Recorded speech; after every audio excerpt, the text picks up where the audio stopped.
So మీ పోరాటం జరుగుతూనే ఉంది, మీరు ప్రెస్ మీట్లు పెడుతూనే ఉన్నారు, యాజిటేషన్ చేస్తూనే ఉన్నారు, ఏంటి ఉపయోగం ఏంటి?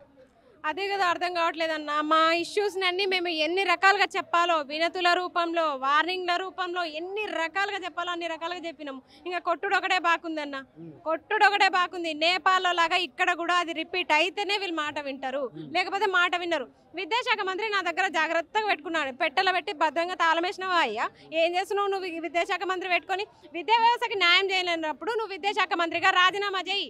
అవసరం లేదు, నువ్వు అసలు రాజీనామా చేయి విద్యాశాఖ మంత్రి. మేము చెప్తున్నాము, నీకు ముఖ్యమంత్రి ఉంది కదా, ముఖ్యమంత్రి ఉన్న తర్వాత నువ్వు విద్యాశాఖ మంత్రి ఎందుకు పెట్టుకున్నావు? విద్యా వ్యవస్థలో ఏం లోపాలు ఉన్నాయి, ఏం బాగుపరిచినావు నువ్వు? అసలు ఇవన్నీ ఎన్ని లోపాలు ఉన్నాయో తెలుసా? ఎన్ని జీవోలు అన్నా, జీవో 29, జీవో 46, జీవో 108 ఇవన్నీ హానికరం నిరుద్యోగులకి. మేము హానికరం అని చెప్తున్నాక కూడా నువ్వు ఈ జీవోలను ఎందుకు రద్దు చేయట్లే?